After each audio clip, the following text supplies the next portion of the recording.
bossing ko. So, magpapalit ako ng pipe. So, pang ano to pang Neo. Pero tatry natin sa Honda Click natin mga boss. So, gagawa ng paraan ni bossing. So, ayan, medyo tumaas na nga lang yung price pero okay lang din naman kasi re-elbow naman yung gagawin natin. So, update ko kayo mamaya mga bossing. Ayan mga bossing, hinahangan na. Ayan. So, yun mga bossing ko. So, siyempre para sigurado. Bago tayo magpa-remap, so bumili muna tayo ng bang sensor. So ikakabit natin siya dito. Natin siya ikakabit para mas accurate yung pagkuha ng sa kanya. Yung i-adjust sa kanya sa remap ng mga bossing. So nandito nga tayo ngayon sa EFC ECU remap. Dito lang sa Lawa, may gawayan mga bossing. So ano pang hinihintay nyo mga boss?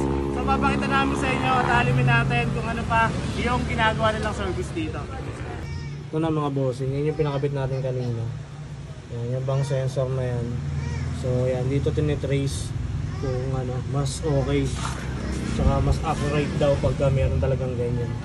So alam nyo na mga bossing, mas okay na magpakabit kayo ng bang sensor pagka kayo ay magpapalit ng pipe, lalo kung Honda yung gamit yung motor mga bossing. So ayan, nakakonekta yan dyan.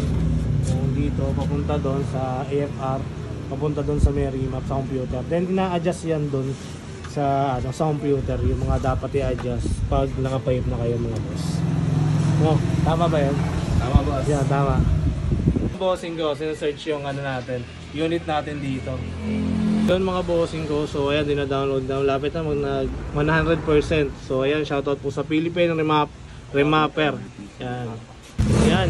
So okay na yan, boss? Okay. Ayan ang mga bossing. Nabago na yung niya. Nabago na ang parameter niya. Yun. So ayan na mga bossing. So tataasan na lang ng konti minor. Naka-idle rumble to Ha? Idle rumble. Yun. So kanina 11.5 siya Medyo mababa kasi yung minor niya kanina mga bossing. The moment of truth.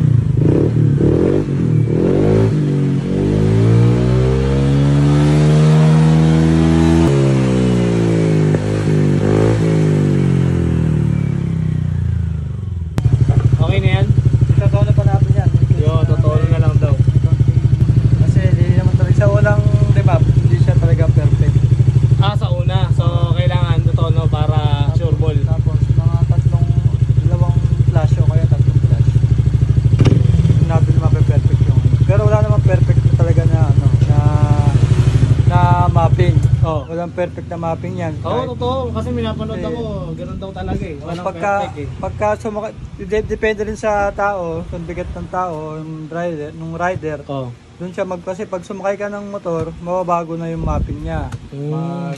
May iba na yung niya, yung takbo o yung pinaka-AFR niya. Ngayon, testing natin yung daan kung magba-backfire o yung limit niya, okay. Kasi nakatambot na siya. So ang ayusin naman natin pagka okay na yung takbo niya, yung backfire naman kung meron pa siya. Okay. So kasi pag gantong una pa lang, yung may possibility talaga na mag-backfire talaga. Kasi nagle-learn pa yung ECU niya, testing natin, painitin natin. Pag na-hit niya na yung 80 temperature niya, heat temperature, doon siya natin makikita yung tunog talaga ng motor. Kung okay na siya. Okay na. Yun. Yan mga bossing ko. So yan, tinesting na yung unang remap. Boss Epeng? Medyo sa gasolina. Medyo... Lumakas? Hindi naman siya. Medyo maraming gasolina na pumapasok. So mamaya babaguhin natin yung parameter niya. Mag-adjust ulit tayo.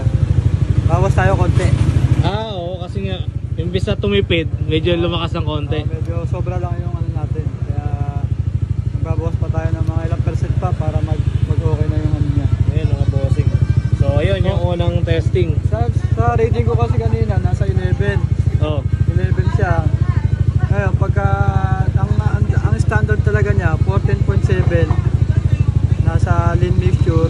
Pag sa reach niya nasa 12.5 lang dapat siya. So kanina bumirit ako, pumalo siya ng 11. Ibig sabihin sa mga 7,000 RPM o pataas, malakas siya sa gasolina. Medyo malaki yung consumption niya. Kaya medyo mamaya ngayon mag-adjust tayo. Okay. So alam niyo na mga bossing, adjust naman tayo sa gas. Kasi medyo lumakas tayo sa gasolina. Yun, pangalawa. Ano pre? Okay na. Okay na. So bumalik na. So ano yung in-adjust natin kanina? Yung backfire, tapos yung ano niya, limiter, tapos yung hindi na siya ano, sukaw. Yun mga bossing. So okay na. Accurate na yung pinaka ano niya, RPM niya. So bumalik na sa dati, no? Mga boss. Gumanda na yung hapak. Yun mga bossing ko. So alam niyo na mga bossing, yung unang trial medyo lumakas. Pangalawang trial ng remap, okay na. Nababalik niya na sa dati yung ano ng gasolina. Kasi medyo lumakas sa gasolina ng konti. Pero ngayon okay na. Natural na yung ano niya. Yun mga bossing ko. So tapos na. Pinabalik na yung takip ng battery natin. So ayan. Tapos na ang remap ng ating Honda Click mga bossing. So kukunin na lang natin yung details ng remap at saka presyo, tsaka kung ano yung mga binago dito para alam nyo na rin mga bossing ko yung mangyayari sa Honda nyo pag nagpa-remap kayo. Tama ba yun? Tropa? Tama yun, boss. Yun, tama yun. So yung what's up mga bossing ko. So tapos na at na-okay na yung Honda Click natin. So yung remap na ginawa natin sa Honda Click ko, yun yung dahil nagpalit ako ng pipe ng mga bossing. Kaya kung magpapalit din kayo ng pipe mga bossing ko, mas okay na ipa-remap nyo siya para sigurado at saka safety yung magiging makina nyo. So ito, kasama natin si Boss Epeng. Siya ito yung may-ari ng shop na gumawa ng Honda Click natin. So bossing, ano yung ginawa natin sa Honda Click ko para sure ball at hindi masira dahil sa pipe. So although nag-part ka na ng tambutyo, so babaguhin natin yung mga parameter niya. Ang binago natin is yung limiter niya. So dating 9.8 yung stock RPM niya, ginawa natin 10.5. Tapos yung ibang ginawa natin is yung aggressive niya. Tapos tinanggal din natin yung pinaka backfire niya sa acceleration niya. Kasi pagka binilit mo yan, mababago na yung mga air and fuel niya.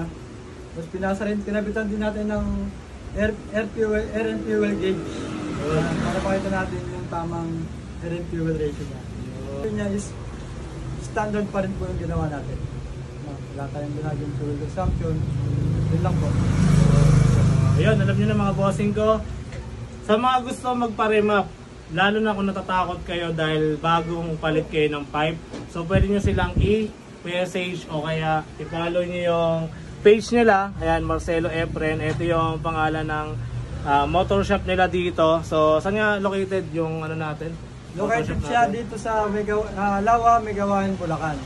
Malapit siya sa near Jopis Pavilion. Yun. So, magkano nga pala yung nagiging ano natin? Presyo, kunyari, yan, Honda Click, katulad yan. Yung regular na price. Regular price ng Honda Click is B1, B2 is 1.5. Yung B3, 2K, 2,000. Tapos meron din tayong mga bagong labas ngayon, mga Giorgio na Honda Winner X, available na po sa ating shop. Tapos meron din po tayong mga NMAX, Aerox, Y-Connect or non-Y Connect. Yun. So remap lang din yun. Remap din po yun. Tsaka meron din po tayo mga CVT cleaning, mga basic, mga BMS, maintenance scheme po. Marami pa pong iba. Yun na mga bossing ko kung saan kayo pupunta. Dito lang yan sa Lawa, Megawayan, Bulacan. Yo, what's up mga bossing ko? So pala lang, bawal nga pala to sa mga bata. Meron nga pala akong bago na tuklasan na siguradong papaldo kayo pag naglaro kayo. At ito nga yung PHL Ruby mga bossing ko. At ito nga yung nilalaro ko dito, yung Super Ace. Yan, play na natin. At syempre pala lang mga bossing ko, maging responsable po tayo sa pagtaya, no? So continue. Play.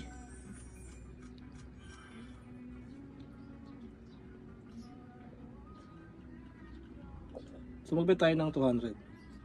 Syempre play na natin. Yan mga bossing ko, nakita mo naman tatlong scatter agad mga boss. May combo agad. Oh. Ayan no, tatlong scatter mga bossing, nakakaisang spin pa lang tayo pero 10 spin na agad yung libre natin. Ayan no. Ayan na mga boss. 40 pesos.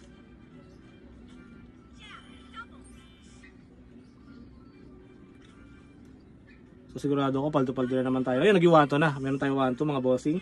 480. 480 na naman mga boss. 1 ulit. Tapos 10 times pa siya. 66 mga bossing. 200. 800. Grabe, big time si PH Grabe, Ruby ngayon ah. Ang laki ah. 500. So magkano kaya? 1, 2 na naman mga bossing ko, sigurado paldo talaga tayo ngayon. Grabe, naka isang pin lang tapos dire-diretso na, no? 1.6 na naman. So hindi ko alam kung magiging magkano yung ayun na mga bossing ko, tingnan kung magkano manalo na natin. 20,000 mga bossing ko. So ganun kadali kumita at pumaldo kay PHL Ruby. Kung ano pang hinihintay niyo mga bossing ko, nasa comment section yung link. Pumunta na kayo. At syempre mga bossing ko, mamimigay ako ng 1,000 Gcash sa mag-share ng link at mag-download ng PHL Ruby. Kung ano pang hinihintay niyo mga bossing ko, i-download nyo na at magkita tayo sa comment section. Let's go.